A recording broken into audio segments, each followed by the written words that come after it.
fear Gold Star families have that their child will be forgotten. Because everyone has a story. There's a story behind every name that you see here. It's important to teach not just kids, but everybody. We need to never forget freedom wasn't free. Their sacrifice is not just our past, it's our future. Join the mission to remember, honor, and teach. Visit wreathsacrossamerica.org.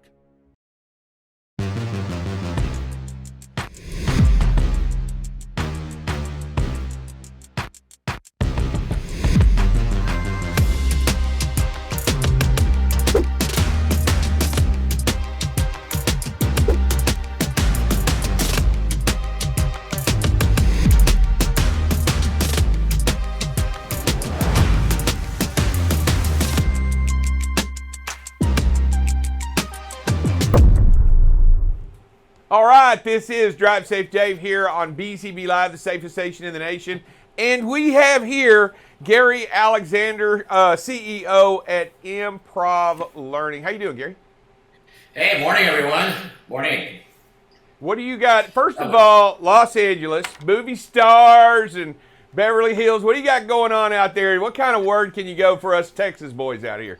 Well, I tell you, it's not all glamour here, listening, but I did appreciate the weather forecast. I tell you, it's hard enough to stay safe on the road, but sometimes living in states like California, we forget what havoc the weather can cause, and I really just praying for safety and just wishing everyone stays safe, and it's really my hat off to these men and women who are out there battling out on the road, driving big rigs, and especially in a bad weather like you guys covered in some parts of the country. Like I said, sometimes we just forget that, and I think it's important to remember. Yeah, we try to, and we don't always lead off with weather, but when there's bad weather, we kind of like sometimes when you got some difficult conditions, and we're in that time of year when these changing of the seasons, these falls into winter, or in spring into summer, sometimes they get crazy and everything goes sideways. So we like to keep everybody abreast. All right, so let's talk a little bit about you, Gary. What is it you do? I just want to know, what is it you do specifically, and why are you on this show? Well, what do we do? Well, we do everything driving. Really, the mission of our company is to save life by using innovative content, and our vision is to rethink the ordinary. It's kind of goes back to our genesis when I co-founded the company. Hard to think it's been almost 30 years ago. But really, our goal is to deliver a very important safety content in a fun and memorable manner. That's probably the best way to summarize it. Yeah, I'm just going to say, I like that, and I like that about what you're doing, is that it's a little bit different. You're not necessarily going after, right? Kind of tell me about it, but you're not actually going after the skills part of it, but more the mentality part of it. Is that right? Yeah, 100%. Look, especially when it comes to adult learning, let's face it. You're talking to someone who's been driving sometimes more than you were alive, and trying to explain that person rules of the road, really doesn't yield much results. It's been proven over and over again. It's really not lack of knowledge that keep the death and injuries on the road climbing. Look, our transportation training existed for the last 50 some years, maybe longer, and but yet and what we see today is that we're at all-time high. So our premise was always doing more of the same is not going to yield us different results. So we tried something new, and it worked. It was kind of started as a crazy idea, but then it got traction, and we just ran with it. I like that, because it's over 40,000 people are killed every year on the highways, and that number just pales in comparison to the number of people that are injured or hurt, and their lives change forever. Have you found that? I asked this question jokingly. Have you met somebody that's actually said, "Well, I'm not really a good driver"? Most everybody already thinks they're a good driver, right? I think you just answered it. I mean, very few people do. But I think it goes deeper than that. I don't think that people, it's not a matter of admitting that you're not a good driver. I think we kind of just take it for granted. We really, we really grown kind of immune to the whole concept. And what do you mean by that? One of the examples we use in our class, you just mentioned 40,000 people die annually, which is tragically to magnify this number worldwide, and it's really horrific.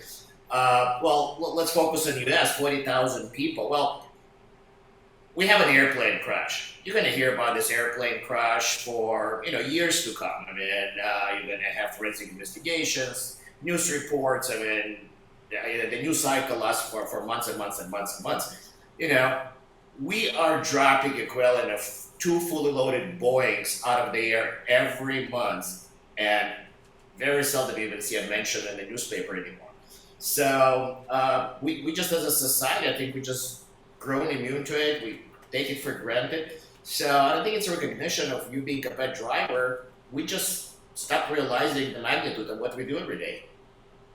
What is the genuine purpose of improv learning? Because that's what you do. I want to know what it is that you do and how it is you go about doing it. Well, like I said, our vision is to rethink the ordinary. And what we're really trying to do is make the training stick. So I think to kind of better summarize it, maybe I'll take a little bit to the genesis of the company, which was kind of a funny genesis in its own way. So I can say I was born into the driving industry. So my family immigrated from a former Soviet Union, the country known as Ukraine now. So we came here in the 80s. There was a big influx of Russian-speaking immigrants from all over the former Soviet Union. And my dad, in his entrepreneurial spirit, decided that he's going to teach them how to drive, because most of the people who came here didn't have a driver's license. The cars were not a common thing in the Soviet Union, so people needed to learn how to drive. So he started training them. Wow. And so I was kind of exposed to it from early on. He set up a little operation. Mom was in the kitchen answering the phone. He was in the car 12, 15 hours a day, giving behind the wheel lessons. So when I turned of age, and I said, hey, I have more students than I can handle. Do you want to help me? So it was better than working at McDonald's, and I said, sure, So I started doing it part-time, and I just kind of grown into it. I like it. And you haven't stopped teaching since, right? You basically we haven't started teaching it. We just evolved a lot, right? So again, kind of fast forward, a few years. We actually used to live here in Hollywood, and right next door to the famous Improv Comedy Club. That's where all the comedians. Back then they had a big TV show, so I would pass by it every day, and it was like this huge line, lined out, 3 blocks outside the club. And kind of one day I had an epiphany. Well, when I teach a class, people just can't wait to get out. Half of them are asleep, another half is just kind of dashing for the door. The minute I say done, well, in their case, they have a huge line trying to get in. What's wrong with this picture? So that's the epiphany happened. I said, well, these guys know how to keep attention. So, like I said, it was really, I can't really say that it was well planned, but an epiphany. Well, what if you use kind of entertainers and comedians in LA? Doesn't have a shortage of them. What if we train them how to train a defensive driving class? And historically, you would take someone with a lot of expertise and train them how to be a teacher. So while the person had an expertise, the delivery sometimes suffered just because that person didn't have an experience in keeping audience's attention. So I said, what if we kind of flip the whole thing? And so I just called up Improv one day. I had no idea who owns it. I said, hey, can I speak to the owner? And I swear to God, that's how unprepared I was. Luckily, to my surprise, they said, yeah, why they say that? They took a message. A few days later, got a call from this guy, Bud Friedman. And, how can I help you? I kind of said, well, I kind of mumbled what I want to do. He goes, well, why don't you come in and talk to me? So I walk in there and I know, I'm like not even 20 yet, and never really had a serious business presentation in my life before. I come in totally unprepared. I break into my pitch, and I'm like, well, look, we're gonna take the comedians, we're gonna teach them traffic safety. They're gonna. He looks at me like I just flew in from Mars, and then after kind of getting over his initial surprise, he looks me in the eye and goes, well, how much money are we gonna make? I looked right back at him. I said, a lot. That's the best I could come up with on a short notice. Did he blink an eye when you said that? Oh, I think he liked my answer. His second one was like, which made me kind of stumped a little bit. His second question was, where are we going to get all the comedians? I said, am I in the wrong place? Wow. So, but I left the meeting. He goes, I'll be back with you. I left the meeting, and I think like, gee, this is gonna go well. I mean, there's no way. I totally forgot about it. But 3-4 weeks later, I get a call from his partner Mark, and I still remember that call. I pick up, yes, hey kid, you're on. When can you come in? Let's meet. I do my dance around the table, and holy, what are we gonna do now? Hey Mark, so I'm okay. We have a meeting a few weeks later.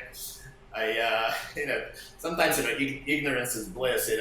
I said, I'm ready to do it. Let's do it. There's only one more problem. I don't have any money. Can I borrow 10 grand from you? So somehow they believed in me, and they both great guys, and really were instrumental in putting this all together. And 6 months later, we taught our first class right there on stage at the Hollywood Improv right before the show. I mean, same stage where, Leno, Seinfeld, you name it, had their start. It was a little bit eerie and really cool. I mean, sometimes still gives me a little goosebumps thinking back. And I'll tell you what, that is entertaining. I mean, that is a great idea, a great way to put it. And here you are, years later, created this from just an idea. And I'll tell you, years ago, and I brought this up and mentioned it to you because I think years ago I did one of these classes for defensive driving when I was in one of these type of these improv classes. I think it's great, and you sure are drawn more to that than you are to the guy that like, okay, let's go over chapter 3, section 2, let's go. Or watch the same old videos. I think it's a genius idea, and here you are years later having well succeeded. What is, here we go, what is the spider method? What is that? I got a sheet here. I want to know what that is. Okay, well, good. Thank you for asking. So, spider method was really, as simple as it sounds, was really years of evolution. So, our first epiphany was really, I started with the question, hey, if we make it fun, will they pay better attention? And that worked. People loved it. The reviews were great. It was before live, so we had classrooms all over the place, and everyone had a great time, great reviews. And years down the road, I started asking myself the second question, and that, okay, well, we made them pay attention, but what can we do to make it stick, right? And I think that's a critical question for any effective program, right? It's great that you went through the classroom, you put a check mark, you got a lot of great content, but let's face it, 98% of the content gets forgotten within typically 3 days, and it heard the stats of almost 99% of it is forgotten within a month. So it doesn't matter how engaging or great it was, you're going to forget most of it. Just not at the top of your mind. We have, bombarded with information on a daily basis. It's just hard to keep everything on top. So I've been doing a lot of research. We brought in over the years a number of behavioral scientists, neuroscientists, traffic experts, and I kept asking for this. I really had 3 mandates, right? I said, okay, we want to perfect our training, and we really only have 3 rules.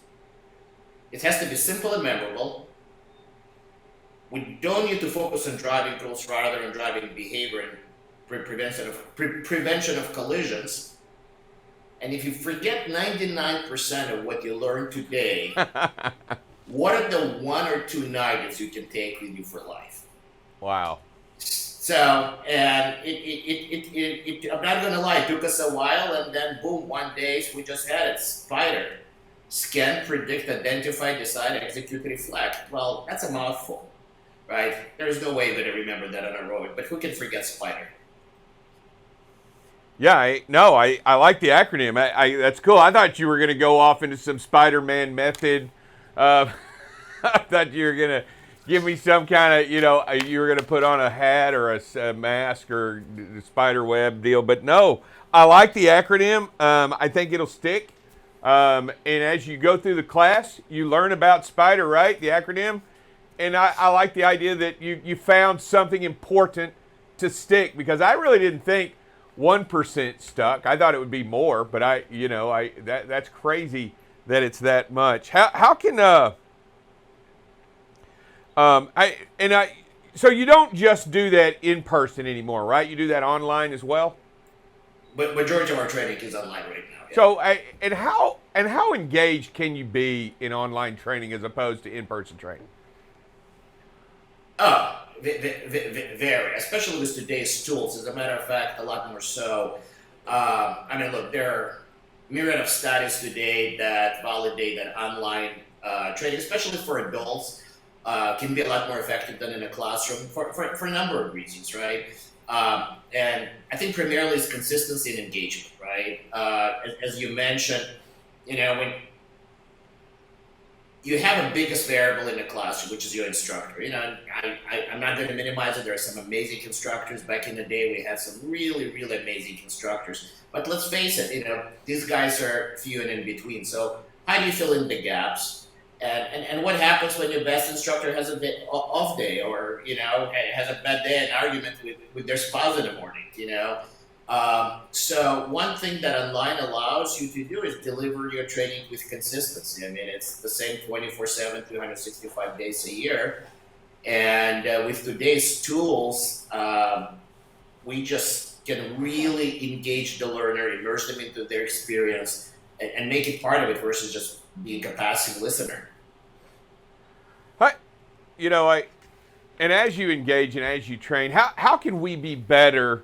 And I love the idea of additional training. I think it is key. And the reason I say that, and my example to that is that police officers have guns, and they have to be requalified, retrained every year or every 2 years to be requalified with that dangerous weapon. And we learn once at 16 years old, 17-year-old, and we're gone for good. And I like the idea of retraining, re-educating, and continuing to learn. How can we change the awareness and behavior of everybody behind the wheel today with this type of training?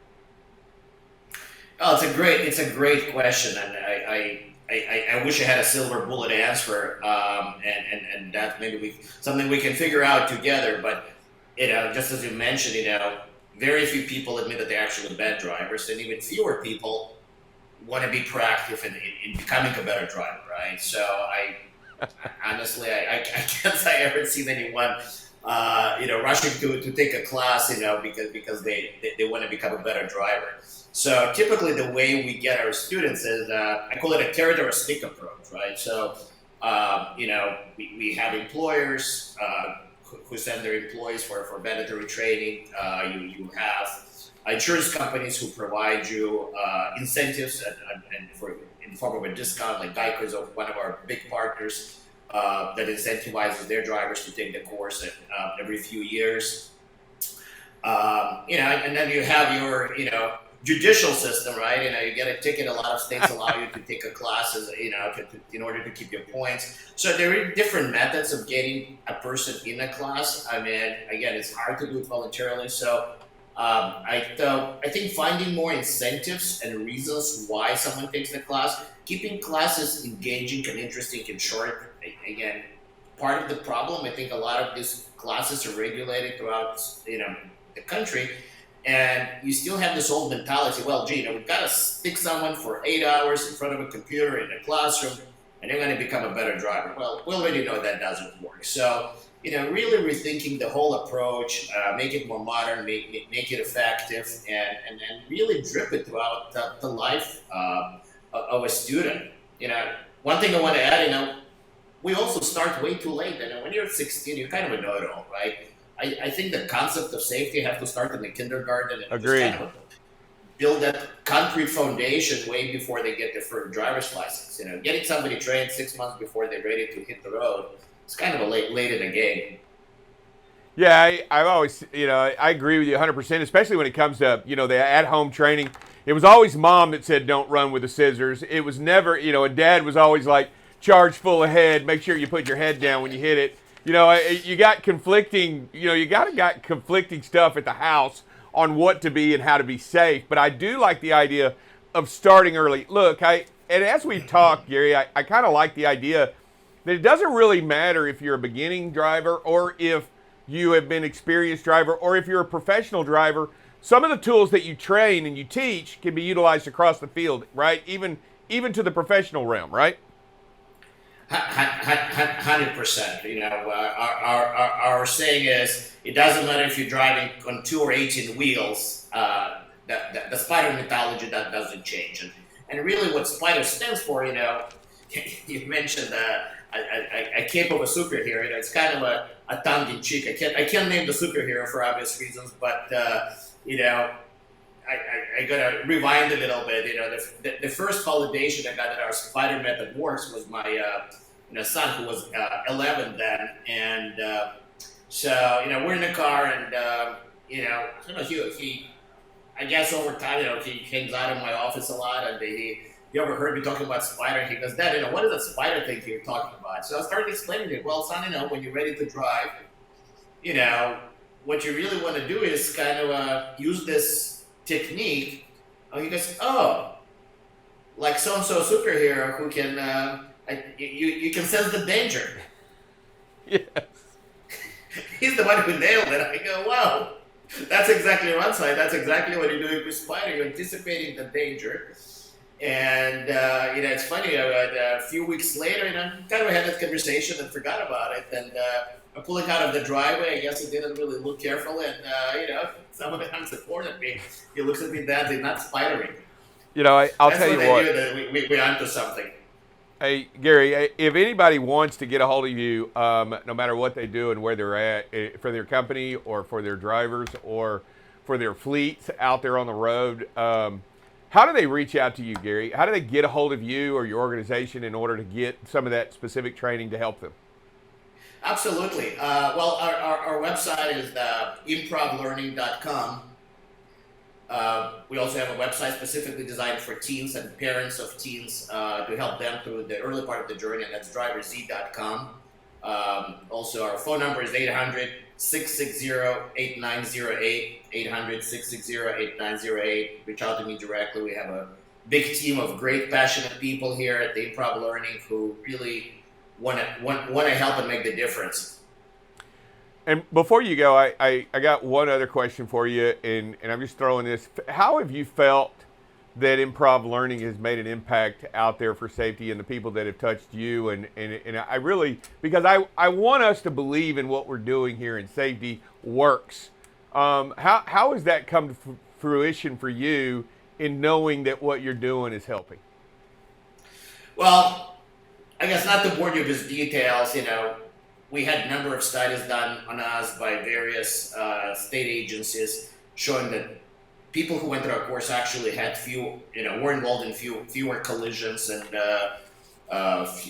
received fewer tickets. So we know it works, but and believe it or not, still today, and we get thousands of students go through our doors every month, and I try to spend at least a couple of hours a month just reading reviews, because at the end of the day, it's really not another study, it's not what I think, but really getting feedback from our students, really that's what keeps me going. And I tell you, there's one letter that really stuck with me, and we talked about years now, but I still have it in my memories folder.